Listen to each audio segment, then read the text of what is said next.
ચાલો.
with stakeholders from all over the world.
Hello? It's off, right? No?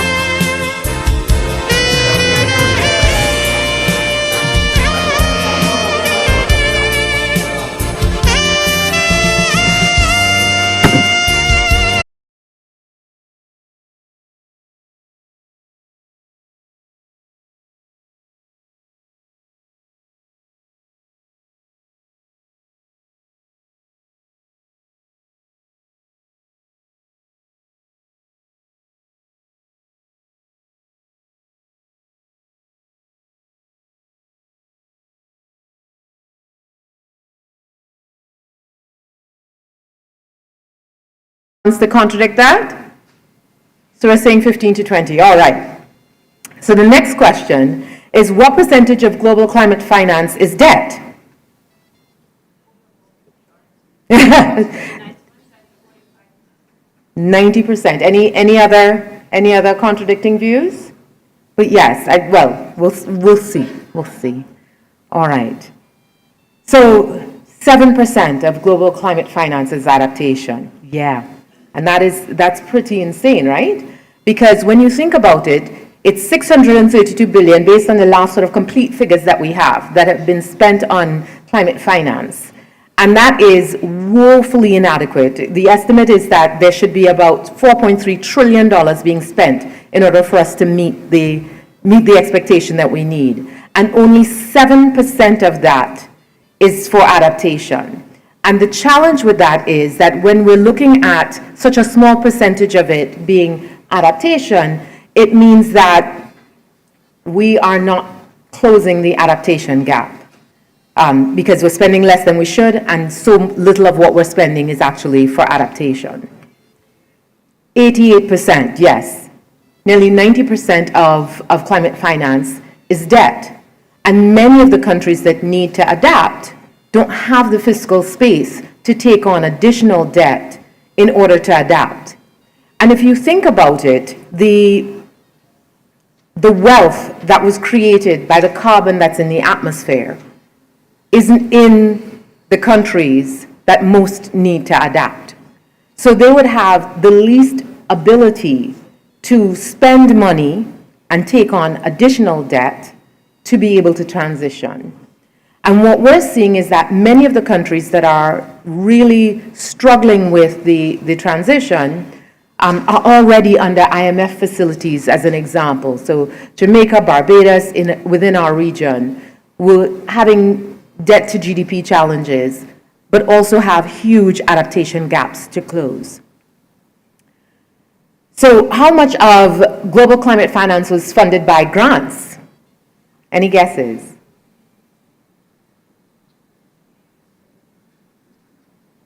You don't want to see me tomorrow. Somebody's going to have to guess. Did you say 20? 30%. All right. Sadly, it's just 6%. So it means that in addition to the fact that there is a lot to be spent, so very little of it is free money. And that means that we have to figure out how we grow this component significantly. And all of this data is from the Climate Policy Initiative, and they're doing phenomenal work in sort of providing information on global finance flows for adaptation. So this is what that looks like, where the money is coming from and where it's going to. A lot of the adaptation money is actually going into water, which is fantastic, because we definitely need to be far more water secure. But there are huge gaps to fill. Yeah?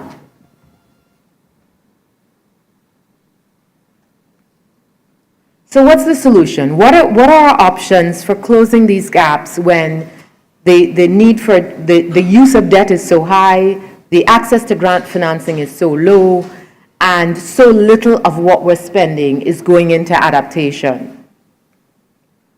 Well, here are some examples of what we're seeing in our work that seems to be making a difference. And I'll go through with you using specific examples of companies that we're collaborating with that are taking on some adaptation, some of the adaptation portfolio in the countries that we're working with.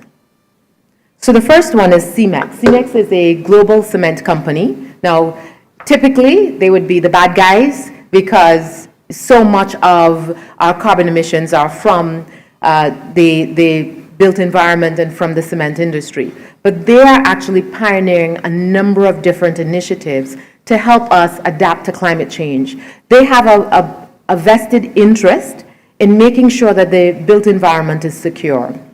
So one of the things that we're working with them on is very, very simply making sure that they're using a more circular process in their operations. So they're using waste in the kiln and they're capturing the effluent, and so that's a part of the solution. So helping to manage the landfills. They're also looking at things like rehabilitating some of their mines and using that to grow food and using nature-based solutions in the rehabilitation of the work that they're doing.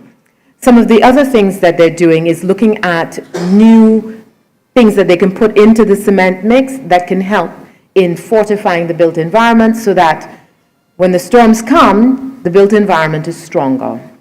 But they're also looking at things like water systems. How can they reuse wastewater? And in some, surprisingly, in some of the countries, the policies don't support companies being able to support the government in wastewater reuse, as an example. So it's really strange, but it's an opportunity for the private sector to come in and to collaborate. The next example is CRDC, and this is one of my favorites. And again, another for-profit company that is helping on adaptation. And the big thing that they're doing is they're using plastic waste to strengthen concrete. And they're doing that by collecting the plastic waste, and we're even working with companies that are using this plastic waste to cleaning up the plastic waste, which is helping to clean up our mangroves and to make our nature-based solutions healthier. But it's also helping to, again, fortify that built environment so that we are better protected against the storms and the changes, in improving the insulation, as an example, so that we're using less heating and less cooling in the built environment, which is part of what needs to happen. Virgin is and one of our sponsors, and I mentioned them yesterday, but they're doing huge things in terms of mangrove rehabilitation, in terms of nature-based solutions, and they're partnering with the private sector, with communities, on how can we adapt to the changes that are taking place. And we're really proud of the work that they're doing. Ocean Risk and Resilience Action Alliance. They provide parametric insurance solutions that can help to insure coastlines and can help to support what happens after a storm. So there are payouts that would happen after a climate event. And we're seeing a lot of insurance companies wanting to partner because they have a vested interest in what happens to the built environment, what happens when there's damage, how do we prevent climate change, but also how do we protect ourselves, how do we adapt to the changes that are taking place. Yari Divers, this is one of the companies that we have supported. What they do is they use coral rehabilitation as a tourism activity. And so it's a private sector company, but protecting the coral reefs can help us to protect the coastline. And this is an opportunity to create more engagement from tourists who come to Jamaica to see that, listen, part of what needs to happen is the replanting of these corals, and people are willing to participate. And so we definitely need to encourage this kind of private sector collaboration. And then there are also a number of different companies across the region that are doing the same thing for mangrove rehabilitation, turning it into a tourism activity. So not only do you have a chance to sort of offset the carbon from your trip, but you're also participating in developing the built environment and preserving it as a part of your holiday. Hello Tractor, which is really popular in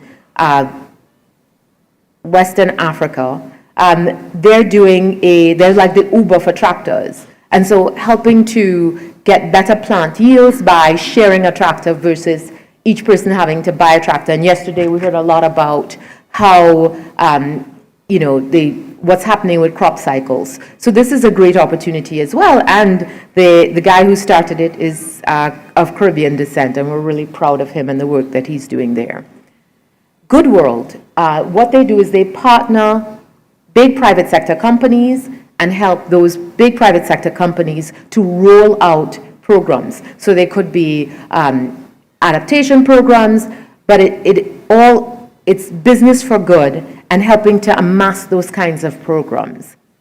And so when we look across all of the various things that are happening with the private sector, what is it that they need to close the gap? Well, certainly it is that where possible, they need to see a business opportunity, because in many instances, those business opportunities, adaptation tends not to have the cash flows that mitigation. So that's why there's so much money going into mitigation, because you could take a loan, you can take equity, you can come up with some sort of blended financial instrument and easily get those projects funded.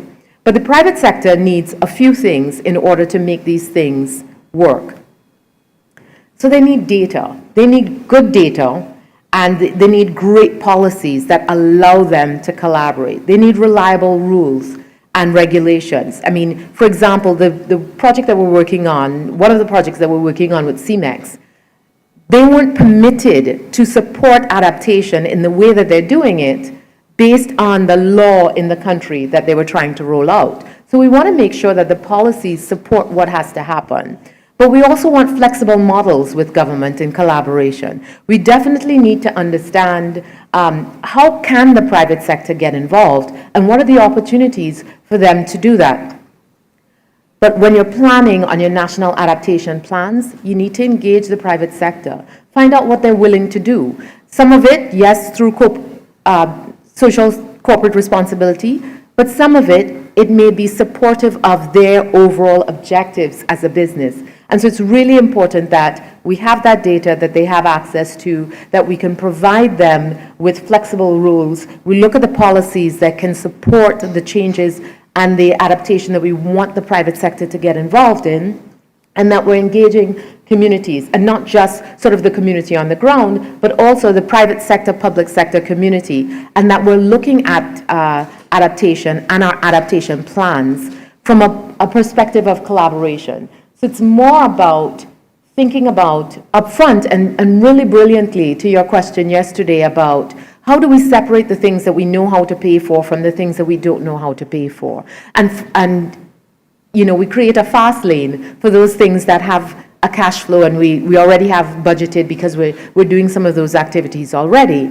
I think it's really great to think through what are some of the opportunities in our national adaptation plans to get the private sector involved, whether it's at the high end with the big multinationals, or even at the community level with some of the small entrepreneurs. What are some of the opportunities to get them involved and allow them to support the plans? It can't be that the government sort of holds the adaptation plan until it's completed, and then there isn't a chance or an opportunity for the private sector to get involved. So some of the things that we're doing to support access to data is we've built a climate smart map across the region. Because our region is small and made up of a lot of small countries, we provide that data, so demographic data, climate risk data, hazard data, flood data. So if someone's looking at developing an early warning system, for example, they can look across a number of different countries and see where is that opportunity for them to create the system, and how does that system work in the context of what's taking place. So these are some of the parameters. What's the exposure to climate impact? What's the vulnerability to climate change? But we're providing all kinds of other data as well, so that, again, the private sector can take a look across the region and make decisions and get involved at that level, and then use that information to make better decisions on innovative ways of funding some of these challenges. We also have, in collaboration with the Islands Resiliency Action Challenge, developed a resilience scorecard. And how that works is countries define what their resilience is by their own measures, because there isn't a sort of global accepted measure of how resilient you are. And it's easy for sort of the UN or the World Bank to come in and say, well, this is how vulnerable or this is how resilient you are.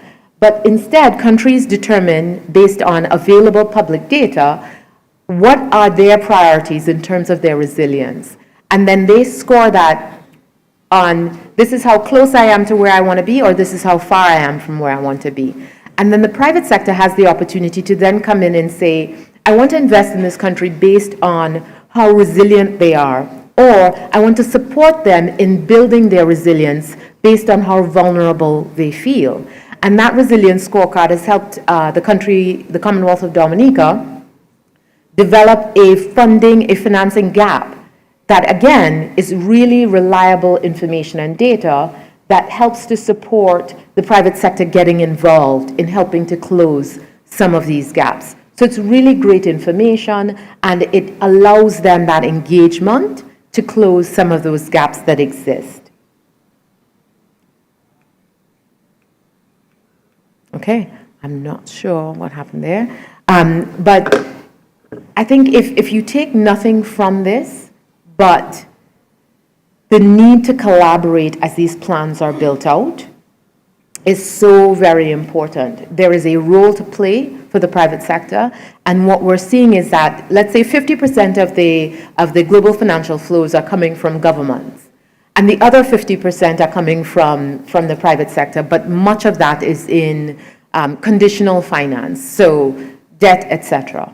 We need to find additional ways of allowing the private sector to, it's okay, it's all right. We need to find other reliable ways of collaborating to allow the private sector to get involved. And that is through the provision of data, reliable rules, and allowing them to engage as we build out these plans. At the end of the day, when we think about what we need to do in terms of climate adaptation, no one country, none of us can do it alone. This has to be something that we do in collaboration. So it's really important that we get the private sector involved, get them involved early, and use the opportunities, even some of the opportunities that we may not see. This is why diversity is so important. It's important because other people, from their own perspectives, may see things that we don't see. And so it's great to just have everybody at the table so that as these plans are being developed, we are all determining our way forward collectively. Thank you.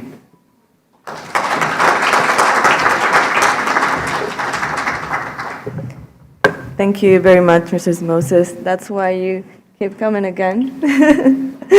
Our next speaker is Dr. Boniface Akuku.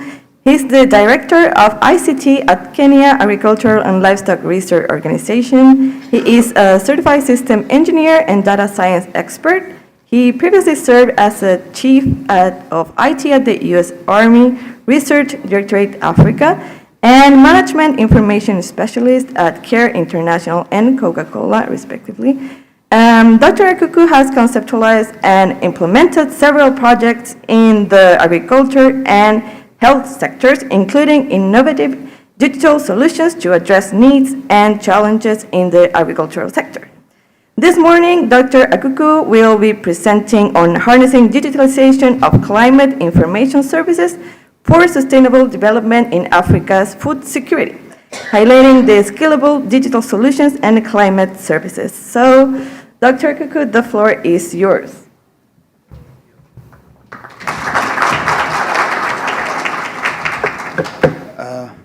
Good morning.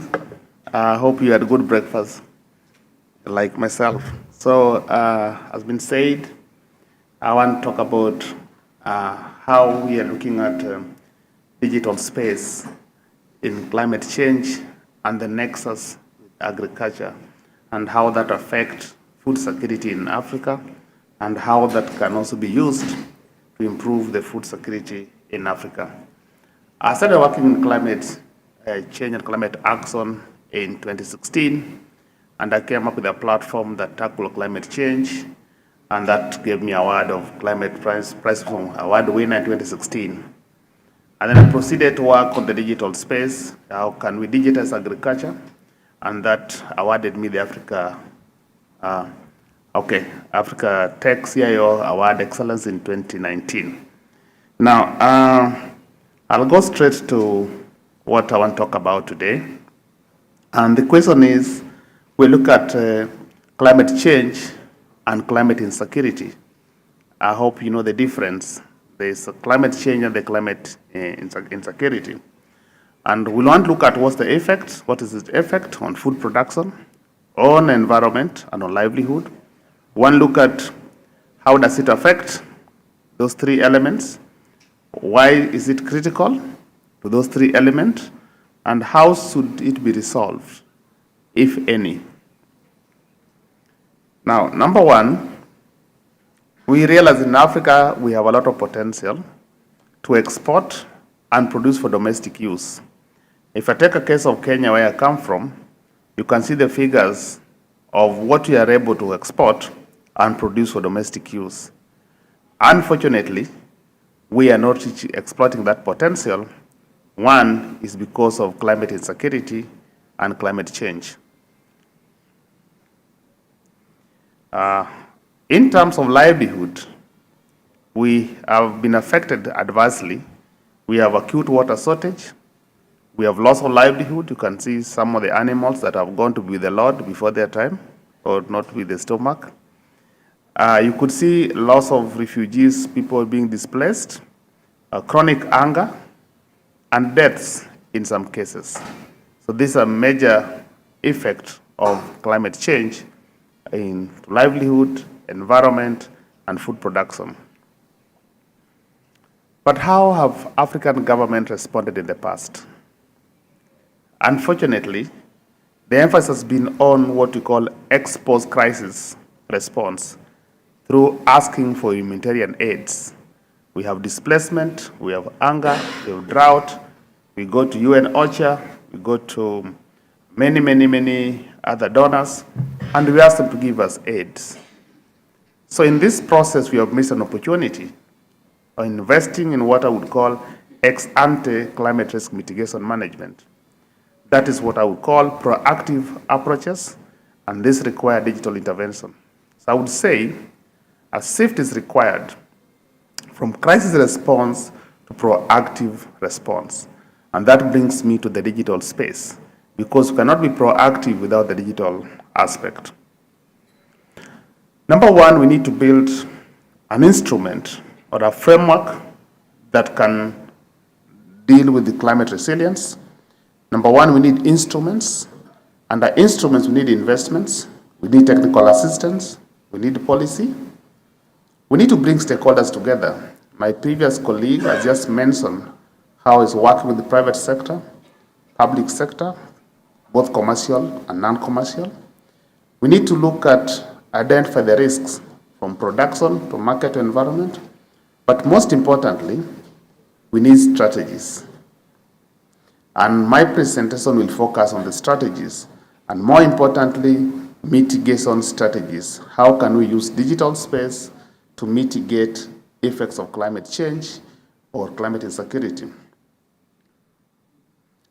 So the first strategy is to leverage on the fourth industrial revolution, which is the data spaces for local innovation. So how do we achieve that, or how have we achieved that? I'll be talking about the case of Kenya, and some of the things I'm going to talk about are what we've done in Kenya. Number one, we need to digitize agricultural content. We need to have it in a digital place where you can access it anywhere, anytime, any device. That is A. I'm taking you to the ABCDs of data. So when you digitize agricultural content, you already achieve 50% of the problems we are facing. Number two, which is B, you need to reposition the value of agricultural data. Because climate has changed, agriculture must also change. So how do you position the value of data? And if you do that, you'll be at 80%.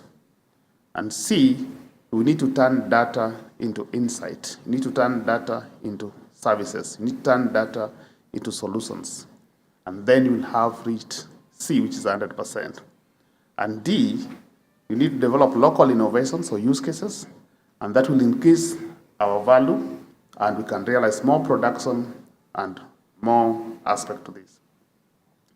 The second strategy is to develop use cases at scale that can impact. And to do so, you need to digitize, you need to invest in innovation, but more important, you need to be disruptive. We must disrupt agricultural sector because agriculture is conservative, the people are conservative, the environment is conservative, so we need to disrupt. And then we need agricultural intelligence so that we can be able to take actions before the event. What are the key pillars to succeed? The key pillars to succeed, you need to embrace technology and data. How do we embrace technology and data? The first thing to do is to basically look at innovations, whether they're social innovation, product innovation, or process innovation. And to do so, you need to invest in big data systems and disruptive technologies. After that, you need to integrate ICT and research, and how do you harness emerging tools. And all that help you to digitize in an appropriate way and in a way that can be scalable and can be replicated. And then you will be able to produce what we call data products and services, which are now can be used to be applied at policy level, at farm level, for base and advanced decision making. But capacity building is very key, because without capacity at institutional level or at farm level, you cannot do digital space. And lastly, you need to build systems that are scalable, replicatable, and can be reproduced. Okay. So, sorry. Okay. So what are the nexus of climate change data, climate data rather, and agricultural data? You must leverage on big data. So what we did in Kenya in 2017, we invested in the big data platform where we bought a high-performing computing system, and we realized that with this big data, we need to harvest and ingest different data sets: farmer data, crowdsourced data, agricultural data set, stakeholder data, remote sensing data, geospatial data, climate weather data set, both streaming and real-time, market data. All this goes to a big data platform where we now generate patterns, trends, advisories to policymakers, to agricultural researchers, to extension, to stakeholders, farmers, and pastoralists. So all these are getting different services from the data. So the nexus of the agricultural data and climate data can help us now join the two and address together. What has been our success factor? Our success factor has been turning data into insight. Most of you here are scholars, and I know you collect data, you process it to get information, you interpret to get knowledge, which is publication, but we hardly apply data to get services. Data must be applied to get services. Otherwise, all those research, in my view, are half useless. If that data cannot make impactful change to livelihood, to socioeconomic problems, then we are missing something. So go to practical. I'm not just talking theory, I'm talking about what we have done. And I invite you to visit Kenya. I invite you to Google Boniface Akuku. I invite you to Google what we are doing. They're all in public domain. So we've been able to leverage on data and digital intervention. And we established the Big Data Center, which I've talked about. Number two, in 2016, as I said earlier, we asked ourselves, what's the problem with the climate data? We were lacking macro climate information. So we are using satellite, and through the satellite data, we're able to give you a 3x3 kilometer weather data, which gives you chance and amount, whether it will rain and whether it will not rain, or the temperature. We're able also to work with the locust warning response. We've been able to digitize farmers and geo-track them so that we can give farm-specific advisories, which is tied to the GPS. We've been able to work with the food balance it, but we've been working with private sector, I'll talk about later, and also the producer organizations. Another important thing we have done is to provide data as a public good. Data, publicly funded research data is public good. And through the big data platform, we are now giving private sector access to that data that they can innovate and come up with solutions that help farmers. So these are some of the private sector we've been engaging. There are about 26 of them. DigiCow, Halo Tractor, Digital Green. There are so many. They are getting access to that data that we've been harvesting the big data platform, and they're now using that data to innovate and provide service and solution to farmers that address aspects of climate change and climate adaptation. So some of the key platform that we have built ourselves, we have a market information system. We have turned this into mobile apps. We have translated them to local languages. We have an app that helps you to know what to plant or keep in your farm at any time. As I said, we keep on cheating farmers, we'll improve their life.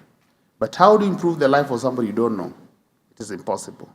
So the first step we did was to geo-reference and geo-tag our farmers so that we have the GPS going of the farm, that I can give you microclimate information. I can advise you on the climate and weather of your farm, not of anywhere else. Because microclimate, with the climate change, we need microclimate information and services. And then if I know the GPS going of the farm, I can tell you the soil type, I can tell you the soil pH, I can tell you the temperature of using satellite data. But again, we found that engaging farmers is key. So we've turned this into SMSs, which we're now sending farmers in local languages so that we can tell them the weather forecast, can tell them the temperature, we can tell them agronomic advisories, what to do based on the climatic conditions so that they adapt their practices based on the reality on microclimate. So this is the observatory platform I talked about. It's on Play Store. You can Google it. It's called the Kenya Observatory Platform. It gives you chance and amount of the rainfall you expect on your farm, on the temperature, minimum, maximum temperature, at macro level. It gives us virtual weather stations of about 6,000 virtual weather stations. The physical weather stations are less than 200. But technology can also be exclusive. Because we talk about smallholder farmers here. The question is, how do you tackle smallholder farmers? So not to exclude them, we built what we call the Kenya Grow Advisory Call Center, which has interactive voices, which has call agents that anybody can call and get macro climate weather information and other agriculture-related information, and that helps them to make base and advanced decisions on what they need to do on their farm. As I said, when I joined the agricultural sector, I found 3 problems. I found that the agricultural content or knowledge is not available, it's not accessible, it's not usable. What do I mean? The information were in books, in peer-reviewed journal papers, in libraries that my grandmother could not access. Therefore, what I did to help my grandmother, because I was brought up by a grandmother, I digitized all this information so that it could be accessed anytime, anywhere, any device. But then, availability did not translate to accessibility. So I asked myself, how can I make them accessible? And I went in social innovation, used social mobile telephone technology, product innovations, and process innovation to turn them into mobile apps so that they can be accessed by anybody, anywhere. And then I also found that accessibility does not mean usability. So how do we make them usable? So we downscale them from high-level scientific PhD, master's degree in language to visual, to audio, to pictures, to basic information. And we only extracted what the farmer needs. The farmer do not need all that big paper, that big book. You need to know, how do I select my farm? How do I prepare my land? How do I do planting? How do I get the variety? How do I do weed management? How do I do maturity? So we extract that to make the information usable, make them in visual, audio, picture, local languages. There are over 65 being used by more than 2 million farmers in Kenya. We're also investing into the Earth observation, where we are picking, using Earth observation to pick a small area and look at that same land over time and space and the changes. For example, you can see there's a land, this is how this land was looking in 2015. In 2017, you can see there's a water body here, but people are already planting trees around the water body.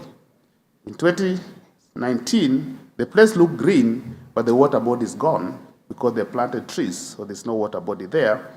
In 2021, the place still looking green, but the other parts are getting drier because the water body is being extracted. So this can help in policy making and planning what to do with your farm. What are the key lessons as I come to a close? Number one of the key lessons is to succeed in harnessing digitization in climate adaptation, you need to develop a digital strategy which provides with clearer vision and targets. What do you want to achieve? That's an area for investment, invest in strategy. Number two, turn data into a service. Farmers and stakeholders need a service. They don't need data, they don't need your computer science, they don't need your methodology. All they need is a service. So my computer science degree, PhD, I'm turning into a service for farmers because they don't need that. All they need is a service. How can I plant? What should I do? What's the climate today? Inspire innovation and disruption and also actions. We are all here spending billions. When we go back, what action are we going to do? And when I found the problem, I decided to take some action. I used innovation from my skills, disrupted the sector, but also move to action. And to do so, you must be intentional. It has to take an intentional drive to do so. The other lesson is that climate has changed. Agriculture must also change. The question is, how can we produce more food with less water, less land, less herbicide, less pesticides, and not hurt the environment? We need agricultural intelligence. We need to provide intelligence, which can only come from data and digital solution. We need to build capacity to improve the use. Most farmers are illiterate. If you don't build their capacity, they cannot use digital solutions. We need collaboration and financial sustainability models. Most of these investments come from donors. How do we make sure that these things succeed beyond the donor support? And therefore, private sector and public sector must collaborate. No one can do it alone. I want to acknowledge some of the partners we've been working with, World Bank, Tomorrow Now, with us giving us the weather data, weather climate data, FCDO, EU, Bill and Melinda Gates, and hopefully UNCCF will also fund me. Thank you.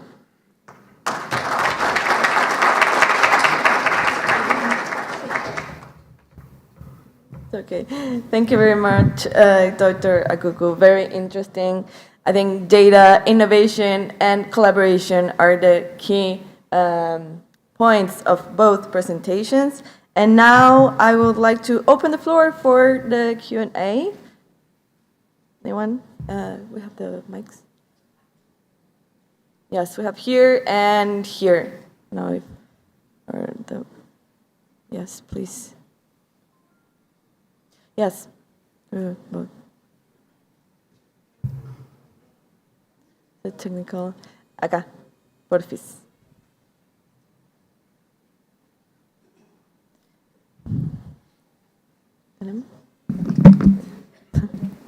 Thank you very much. If you can introduce yourself and your question. Okay. Excuse me. My name is Arthur R. Mbeka, and I come from Liberia, and I work for the Environmental Protection Agency of Liberia. Sorry.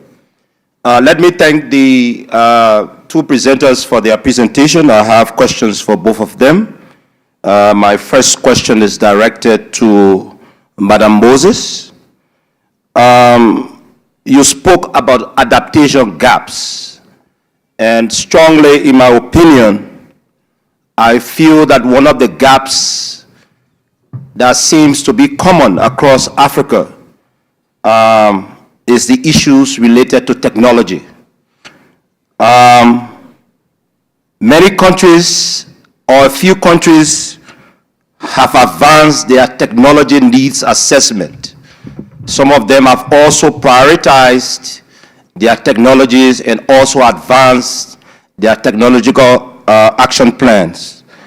From the work you do in the Caribbean, what are some of the common technological needs that you've seen that would seemingly try to serve as a gap in terms of adaptation? And now to Dr. Akuku, thanks so much for your brilliant presentation, very inspiring.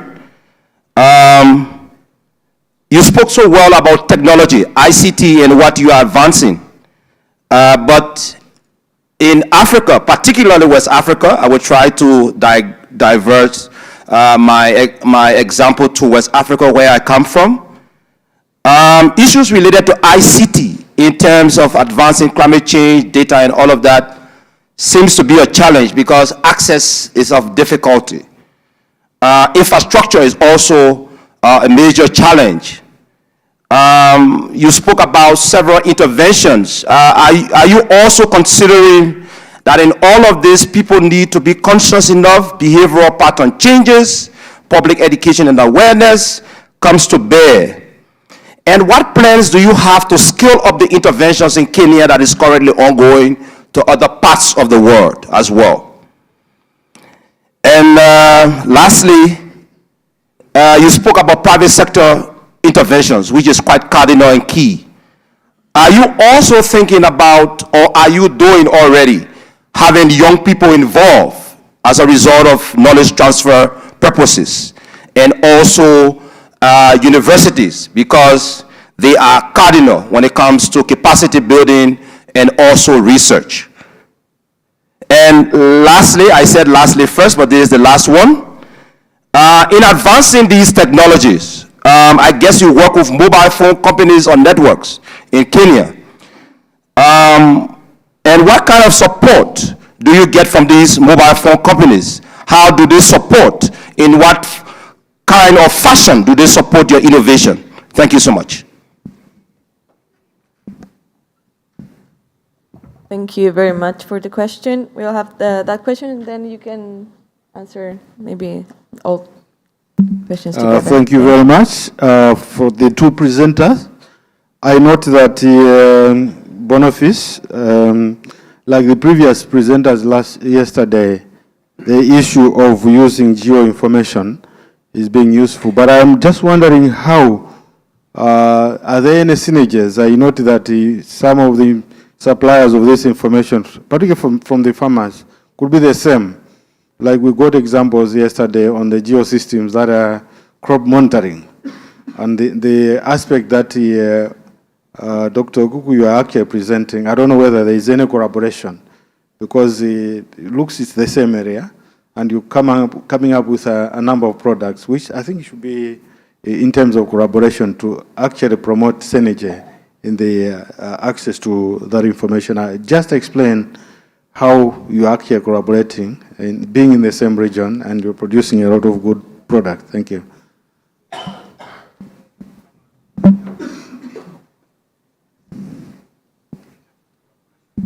Yes, we'll have a couple more questions. Yes. And yes, a couple more questions here, then we're going to have time, and then if we have more time, we're going to have more. Okay, thank you very much. Thanks to the presenters, of course, for the inspiring presentations. My question is to Dr. Akuku, really looking into action on the ground, especially when it comes to agrometeorological applications, especially to LDCs. We all know that most of the LDCs, the illiterate level, the margin is so high. And what you presented is basically, the meteorological informations that you send to them, the terminology, most of them are not used to it. And even when you look through, they are available on websites, and then you send them through, for example, also to their mobile phones. So my question is, one is that most of these farmers, they also believe in their traditional knowledge. and then they have also their own indigenous adaptive capacity. So I just want you to share with us here, maybe from the Kenya perspective, how you've been managing maybe the integration of the traditional knowledge with that of the climate informations for farmers. And then also maybe to share with us also how has this information be very useful to farmers to put them into action. From where I'm coming from, I'm a meteorologist, of course, by background. And basically, I've been working with farmers for several years. And normally, what we realize that even when we send these climate informations to them, there are other parameters that they need. For example, they need the soil temperature, the evapotranspiration, you name them. But when I went through the website, it's only relative humidity, maximum minimum temperature, and then other critical parameters are left behind. So I don't know, for example, how you try to manage that. And then finally, regarding to the model, when I look through, the forecast is going up to 14 days. And most of this model also, you try to refresh them, for example, to initialize the data. And most of these models will be run, for example, the UK Met model and other models, they have their time period in which they try to initialize them. So when you're approaching this forecast for 14 days, so if there is, for example, a change in the system, how do you try to inform the farmers, and then noting that they cannot lose the credibility for the information you're sending to them? Thank you. Thank you very much, Chair. We had another last question here, and then we're not going to have another round of questions. Thanks. Thank you, Chair. My comments will go to Mrs. Moses. She projected a slide where only 6% of the global finance are really grants. That means we have 94%, which are loans. And here's a question which was raised in Sharm el-Sheikh.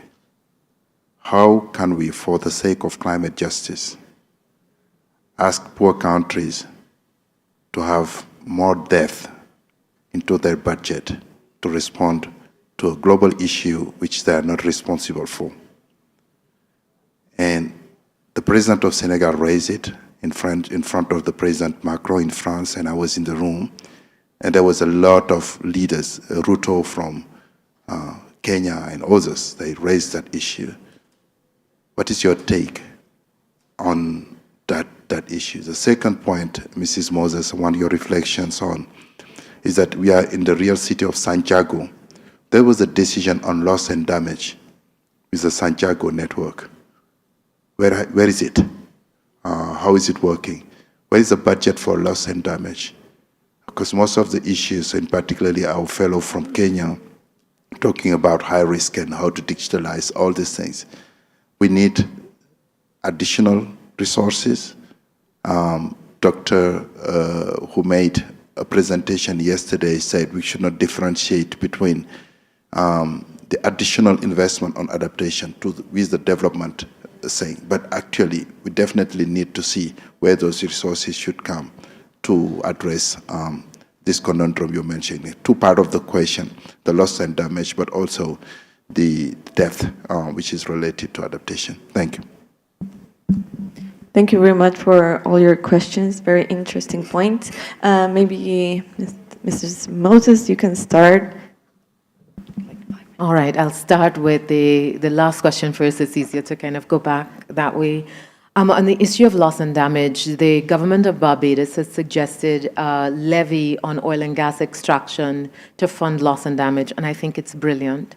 I think that it's something that all of us need to get behind, because we will continue to sort of chase our tail as it relates to how do we fund the adaptation that we need, where the wealth is somewhere else, but the impact of climate change is where we are. And you know, for example, I remember on the parametric insurance, as an example, one of the countries said, oh, well, we have this parametric event insurance that will take place if there's a disaster. Right now, X government is paying for it, but we hope to take over the premiums. And I was like, why? Why would you? This isn't your issue.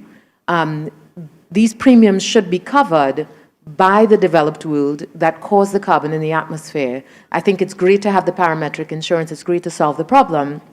But we shouldn't assume the responsibility. So I think we do need a reliable mechanism for the funding of this loss and damage to make sure that we have the capacity to do it.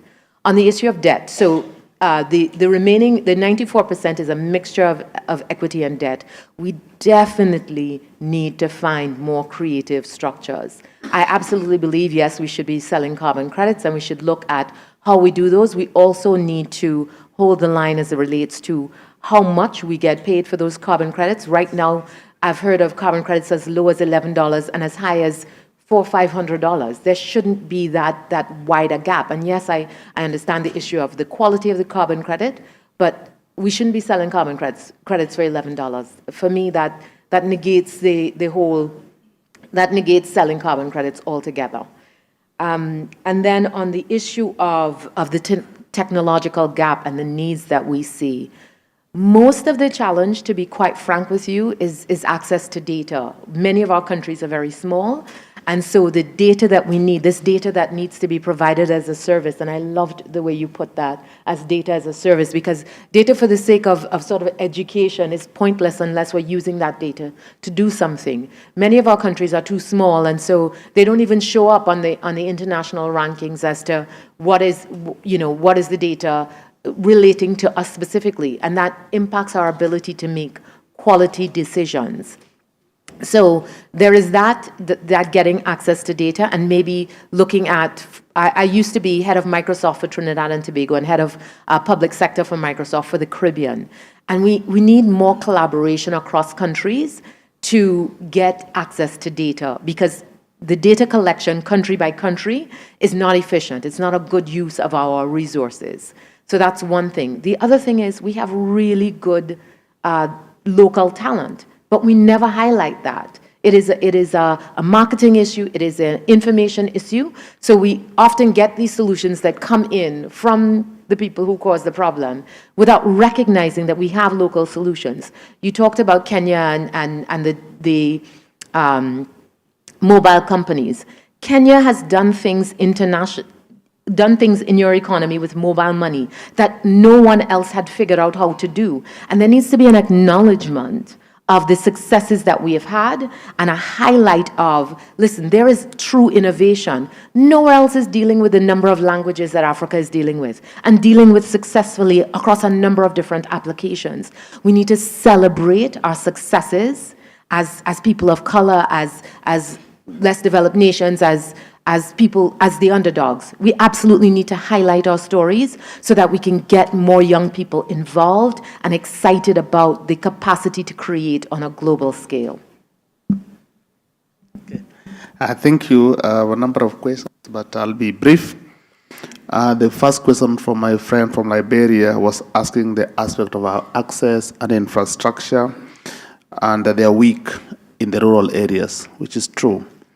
Now, what we've done, and that most countries do not know, all mobile companies collect, they pay a levy called Universal Access Fund.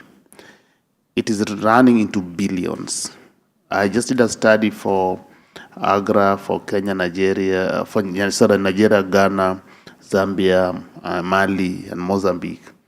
And none of this country is using that fund. It's called Universal Access Fund. The government normally tax them to pay, and that money goes to Universal Access Fund. It's lying in billions, not being used.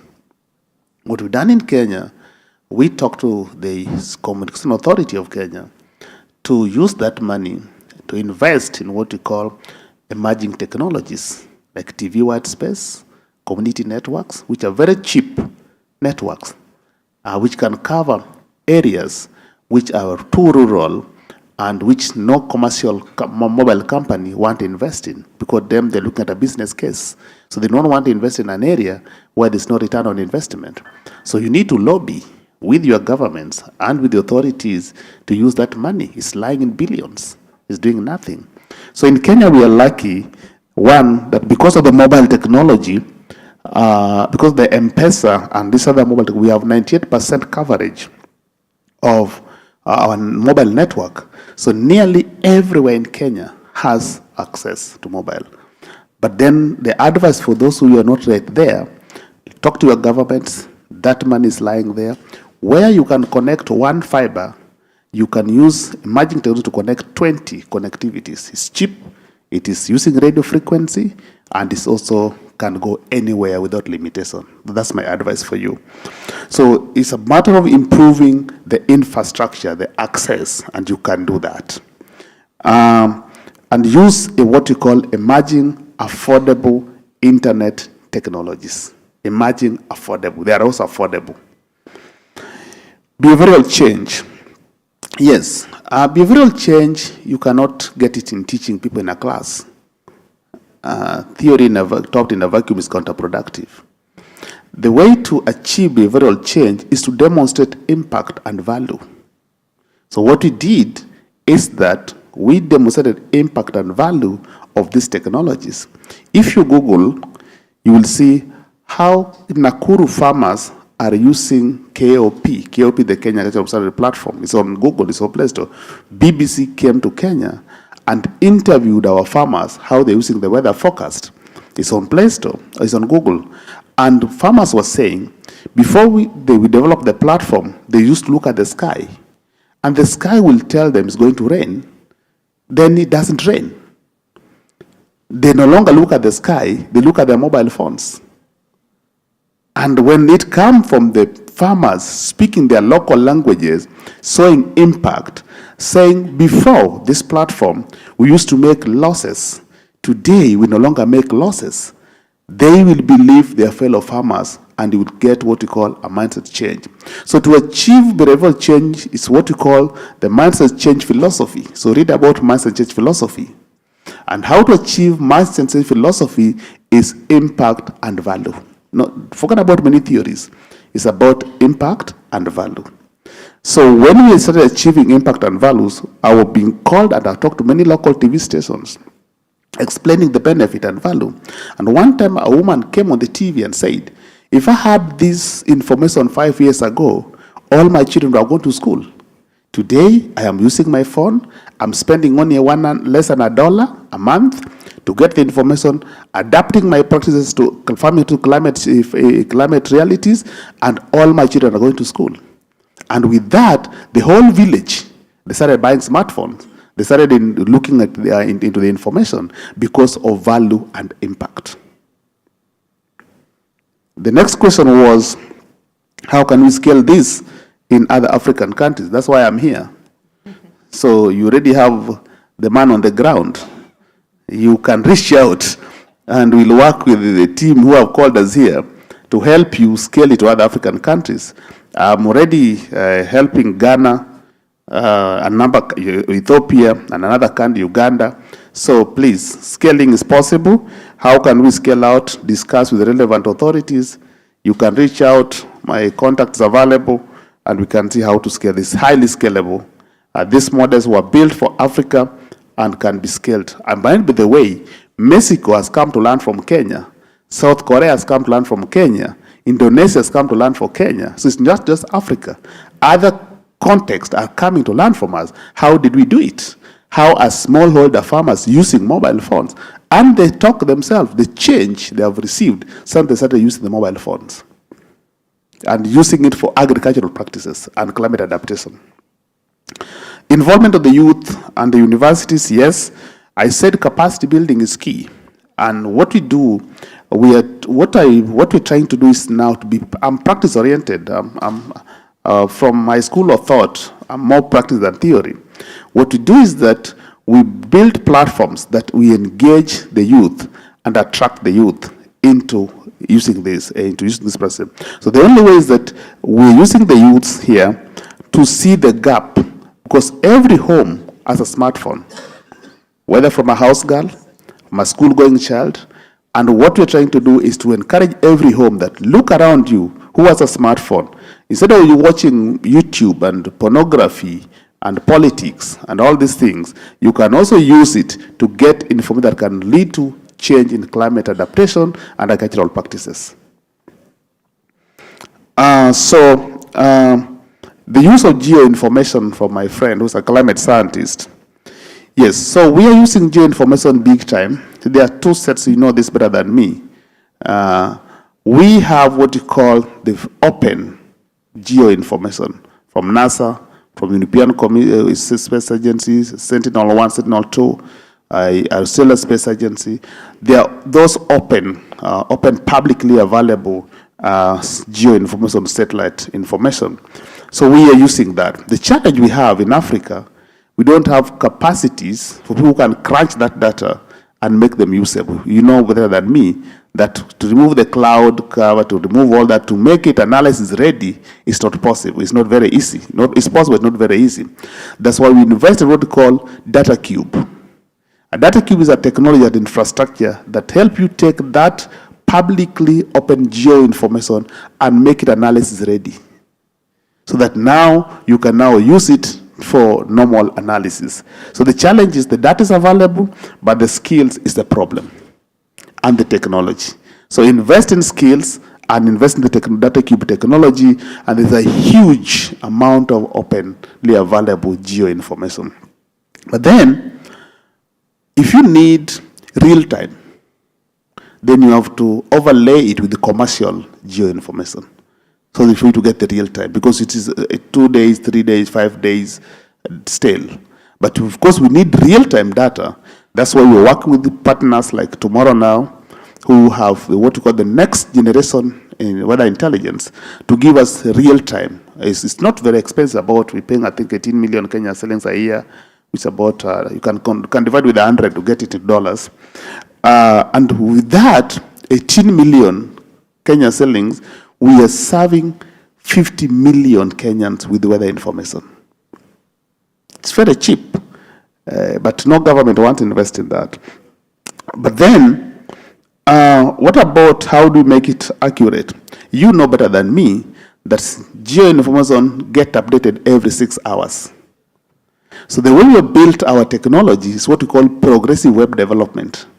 So that every 6 hours, the system gets update and automatically pushes makes the update available to you on your phone. So it's actually as accurate as 6 hours. So what you do is when you're building this app, don't build old school apps, which you have to reinstall and reinstall. You have to use what called progressive web technology, which now everything get updated at the back end, get updated in the front end seamlessly. So when you check the weather forecast, and after 3 hours you check, you find a different forecast. The Y 14 days, globally, that's the most accurate to date, which you can give with up to 95% accuracy. But then, how about those who don't have smartphone? I said we have a call center. They can call and get the same information.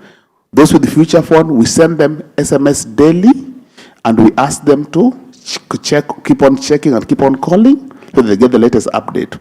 We are working with NASA to see if we can get, we provide seasonal forecast from our Met department. We work with the World Meteorological Department. They get all that everywhere. But we're trying to work with NASA to see how can we make it long term. About indigenous knowledge, we have been working with the local communities about indigenous knowledge. One is very expensive. Some communities, they slaughter a goat to see the intestine and to predict the weather. So a goat has to die for them to predict the weather.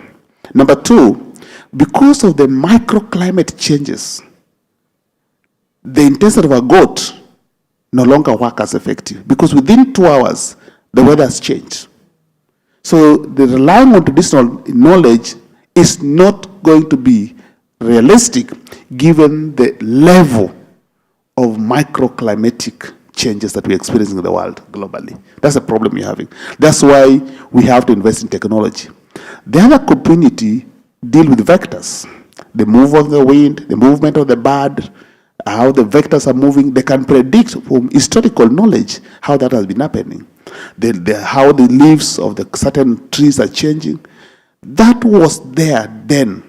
With more than 2 point something zero change, which is quite high, the indigenous knowledge is very weak.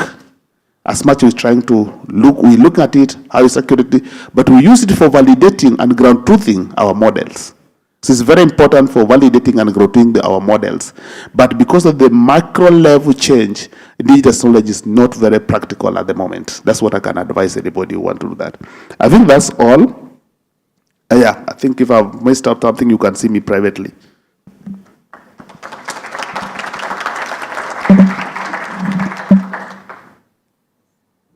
Yes, thank you very much. We won't have more time to more questions, but as Dr. Agoku said, you can talk to them afterwards. And thank you very much.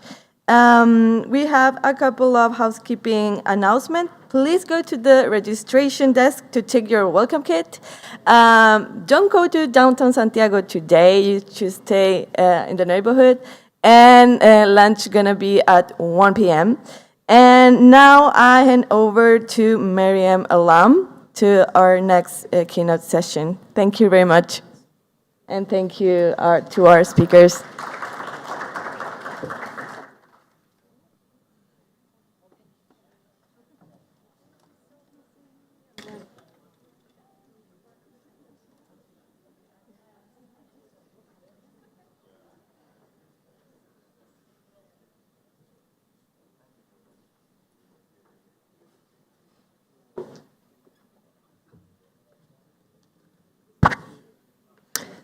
Good morning again, everyone. Very lucky to be coming after a very engaging panel. So thanks for our great moderator for the energy, and thanks to the presenters from the previous panel. And with this, I first of all beg your indulgence to stay in the room. We have some exciting launch of some NAP technical guidelines that will take place over the next 30 minutes. So apologies in advance that we're eating up from your coffee break time. My name is Mariam. I'm a member of the Adaptation Committee, also currently co-chair, and I have the pleasure to moderate this event where we'll be launching 2 supplements of the NAP technical guidelines. Through this session, we will be tackling 2 supplements, and the first one will be on integrating Earth observations into NAPs, particularly on agriculture and food security. And it has been developed by GU, that's the Intergovernmental Group on Earth Observation. And the next supplement is on promoting synergies between climate change, adaptation, and biodiversity, which has been collaboratively developed by the UNFCCC, Convention on Biological Diversity, IISD, and GIZ. Among others as well are the partners of the Nairobi Work Program. And with that, may I invite our presenters to join the panel from both GU as well as the IISD and GIZ. Before we start with the technical presentations, I have the pleasure as well to invite my colleague and brother, the LEG chair, to make some remarks on the launch of those supplements. And with that, I would like to invite Gabriel Kapaka, the LEG chair.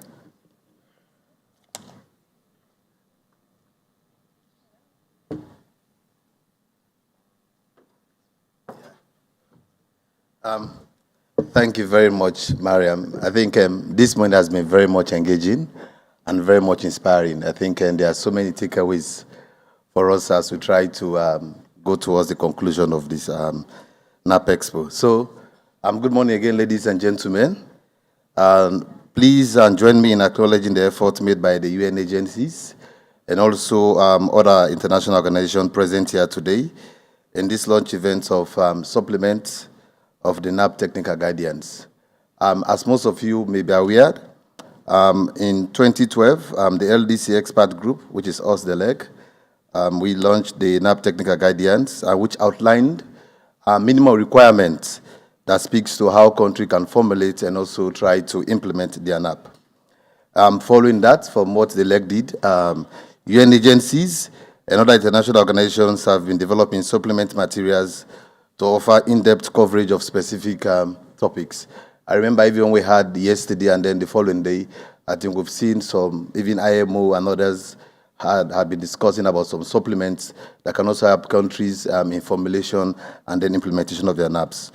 So all of these supplements, of course, they are available on the NAP Central, so you can go there and then they can be downloaded and can be used, of course, as a blueprint for countries when they are formulating and then implementing their NAPs. So we are here today, as mentioned by Mariam, of course, for the launch of 2 supplements that's going to add on to the existing ones. So on this note, I want from us, the leg, I want you to join us also to thanks, of course, the proponents here that are going to launch this supplement. And it's our view that all the LDC countries and other developed countries can use this supplement in formulating and implementing their NAPs. Thank you very much. Many thanks, Gabriel, for those opening remarks, and very happy to have our presenters here in this very gender-balanced panel that I'm lucky to moderate. And without further ado, I'm pleased to welcome the presenters from GEO. I would like to call Sarah Venturini and Esther Maccabi from GEO to present the supplement on integrating Earth observations into the NAPs. Ladies, you have the floor. Thank you and good morning. We have 2 minutes, so I'm going to very quickly give you an overview of what is GEO and what is it that we can offer. GEO is an intergovernmental partnership committed to providing the global community with Earth observations, information to understand and act on the triple planetary crisis and promote sustainable development in general. So, as you can see from this slide, we support global policy process with improved monitoring and reporting thanks to Earth observation data, including reporting on climate action under the UNFCCC, of course, but many more multilateral environmental agreements. Secondly, we translate Earth observation data into products and tools that government and local community can use to implement adaptation and early warning system across sectors, which can be scaled up and implemented many times over in different regions of the world. And finally, and this is the reason why I've been invited here today, we also offer capacity development and guidance to integrate Earth observation into national adaptation plans, Earth observation data and solutions. So it is for the formulation, but most importantly for the implementation of NAPs with more accurate and timely information. And we have launched our first geotechnical supplement on agriculture and food security last year, and we're happy that it is available now on the NAP Central repository. We are working on new guidelines on different sectors. First will be coastal areas, and the next will be water management and flood risk security. So with that, I'm giving the floor to my colleague Maccabi, who can tell you more about the specifics of the NAP guidance.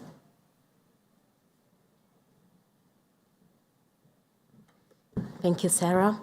Good morning, everyone. It's only the 3rd day and the energy is good. You look very energetic, just as if it was the first day.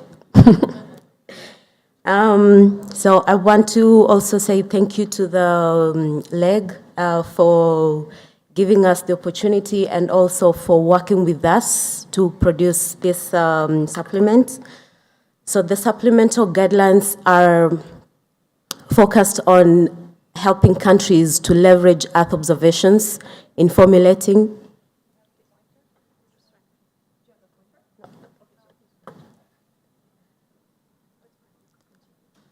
Yeah, if you might show the next slide, yes.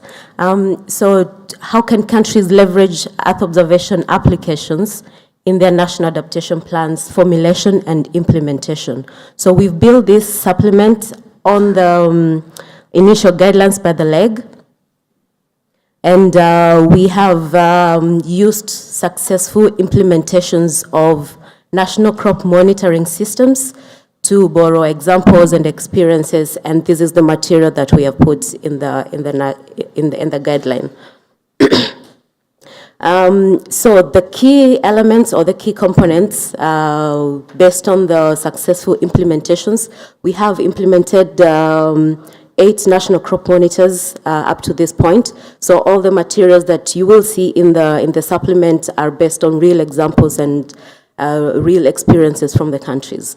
So the first key elements that you would need is an institutional framework or an institutional coordination mechanism. This is who in the country is involved in leading this exercise. For agriculture, it could be the Minister of Agriculture or Statistics and the sort. And what other stakeholders are involved, or who do you need so that you have all the pieces of information and coordination that you need. You also need the farmers, policymakers and such. And the next component is the technical resources that you need. This includes the data infrastructure, technical resources, and the applications that you would need in order to do the analysis, both for satellite data and ground data as well, also the field collections. The third component is capacity development. We call it capacity co-development because we aim at involving all the stakeholders right from the design of the system up to the implementation. So we promote co-development approaches, and this capacity includes capacity for institutional coordination. So how do you get the stakeholders together? How do you coordinate all of this? And also for the technical resources. How do you build the capacity for within your institutions so that you are able to use the products or to generate products by yourselves, and also to disseminate the products. And then the last bit is how to access financial support to implement this system. Of course, some countries can have national funds to go into this, but most of our least developed countries do not have this capacity, so we have included some international finance mechanisms, including the Green Climate Fund, the LDCF, and such.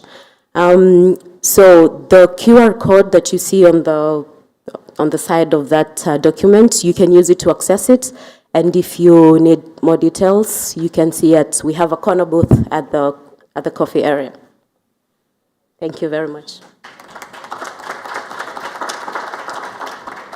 Thank you very much, Sarah and Esther, for this very brief but informative presentation of the NAP guideline. As Sarah has mentioned, and Esther as well, the document is available online, and you could also scan the QR code, and we invite you as well to have those conversations with the developers from GEO. So thank you very much for presenting the supplement. And with that, I would like to invite Mike Wingest and Mauricio Rodriguez, respectively from GIZ and IIED, to present the supplement on promoting synergies between climate change, adaptation, and biodiversity. You have the floor. Yeah, thank you so much. Good morning, everyone. This is going to be very brief. We were only given, as the previous speakers mentioned, we were only given a couple of minutes. So this is just an appetizer. Of course, you can approach us afterwards. You can see in the, my name is Mike Ringes, I'm with GIZ, but you can see in the presentation there are many other organizations involved, among others IISD, I just have to say. Yeah, but I will skip that part and just directly jump in. Biodiversity loss and climate change shows us just how much we depend on nature as our life insurance.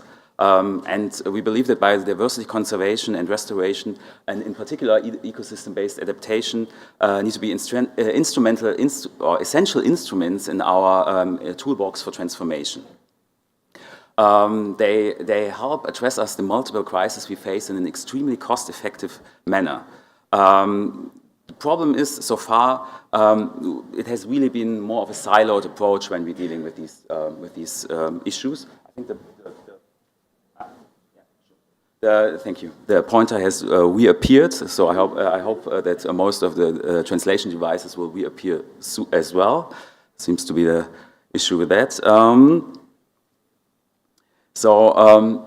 The technical brief really tries to align the goals and the spheres of biodiversity conservation and adaptation to climate change.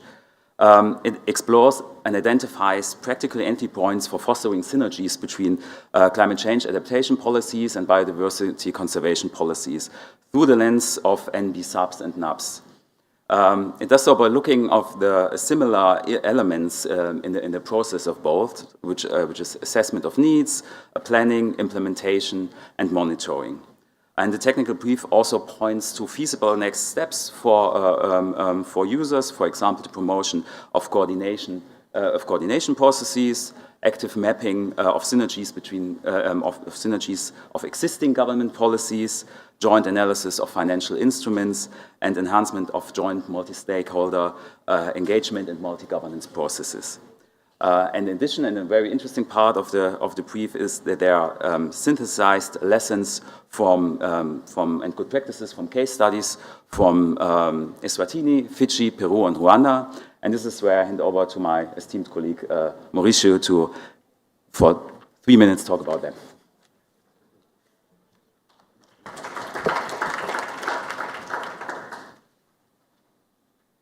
Good morning, everyone. Buenos dias. Thanks for the organizers for the invite. As it was mentioned, we collected a few case studies to showcase how countries can use this as an example and to highlight some entry points. The first one is assessing the needs, the case of Peru. They created this platform to consult with indigenous people.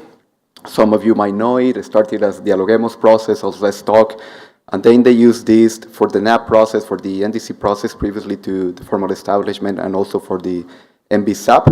And it's at national level, and it really allows indigenous people to have this conversation with the policymakers, which is a very interesting study and very relevant for both biodiversity and climate change, clearly. Moving to planning, we cherry-picked the case of Fiji, which is embracing the ecosystem-based adaptation approach for both the MBSAP and the NAP. And they're really using EBA, cross-cutting to bring people together, to really look for synergies in both agendas. And I would really encourage you to have a look at the case study of Fiji if you're more interested in how to mainstream EBA for both. And moving to implementation, we use the case of Rwanda because they have a very interesting financial mechanism, which is called the National Fund for Environment and the Rwanda Green Fund, where they are able to collect funds from different sources to put it into projects that help all sort of projects that contribute to biodiversity and climate change agenda. And they've been really successful with this fund. And it's also a very interesting case of how you can create synergies to move into implementation in this case. And finally, I would like to give some practical next steps. For example, promoting coordination processes across government and agencies is very important, as you know, but also development sectors and governance levels. Both biodiversity and climate change adaptation should start from the grassroots local level, so this coordination is very important. Also, it's very key to map synergies between existing governance policies, make sure that they align. And it's also very important evaluating and prioritizing solutions with multiple benefits. And I already mentioned EBA, ecosystem-based adaptation, but also ecosystem-based disaster risk reduction is another good example that is actually implemented in the Fiji experience. And finally, it's important to do joint analysis of financing requirements, which speaks to the case of Rwanda. And for more information, as colleagues mentioned, you can find the details, accessing the UNFCCC technical guidance. And you can, of course, have access to this technical brief. Thank you very much.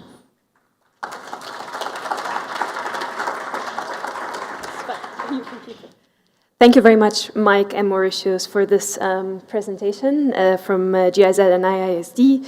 And maybe we can now turn to our participants from the floor for a quick round of questions.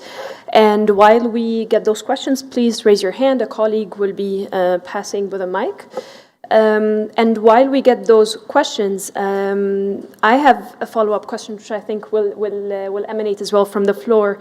And would you be able to tell us more how countries can use the supplement, and maybe what are ways where countries can be supported to use the supplement, what is available for the applicability of these supplements in terms of formulating and implementing the NAPs. Whoever is ready can start. The mics are here.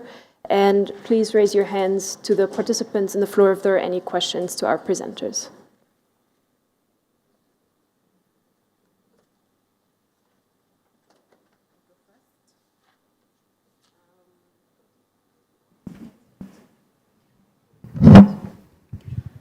So since the launch of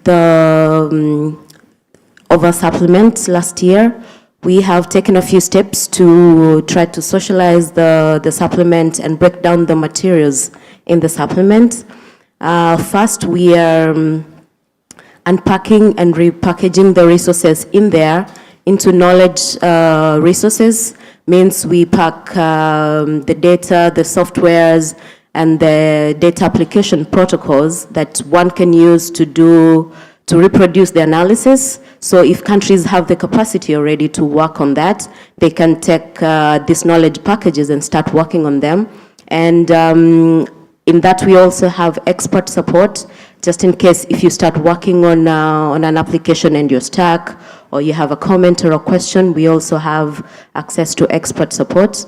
We are also glad to have organized or participated in the NAP writing workshop in Comoros, where we introduced the supplements, and we have a template that countries can start filling in to try to assess their level of capacity, needs, and gaps. That will help the countries to know what they lack, and for us also to know what capacities the countries need and how we can support them.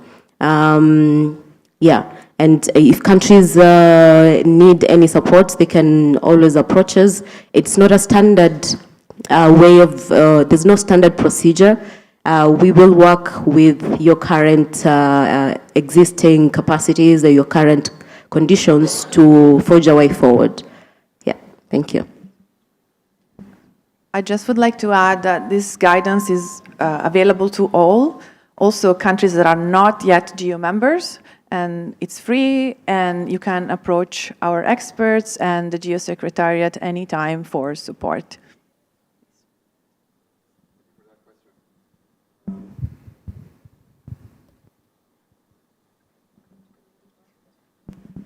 Yes, thank you.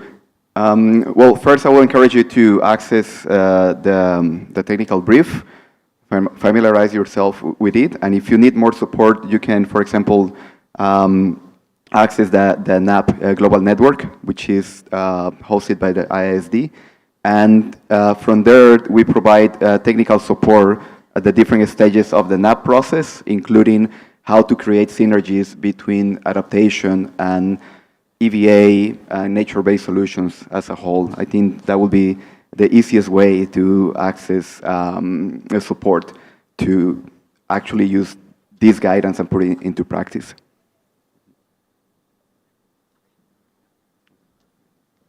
Thank you very much for addressing this question. And with that, are there any other questions from the floor on any of the supplements?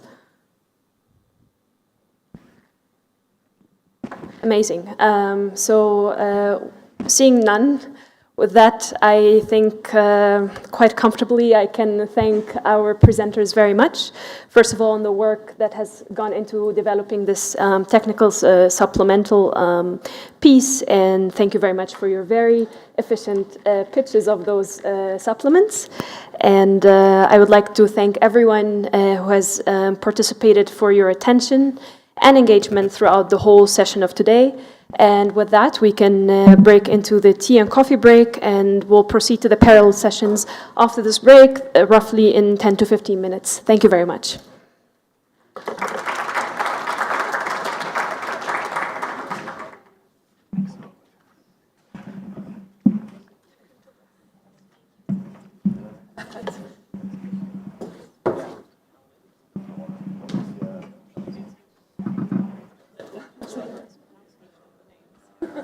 But it was amazing. Mariam.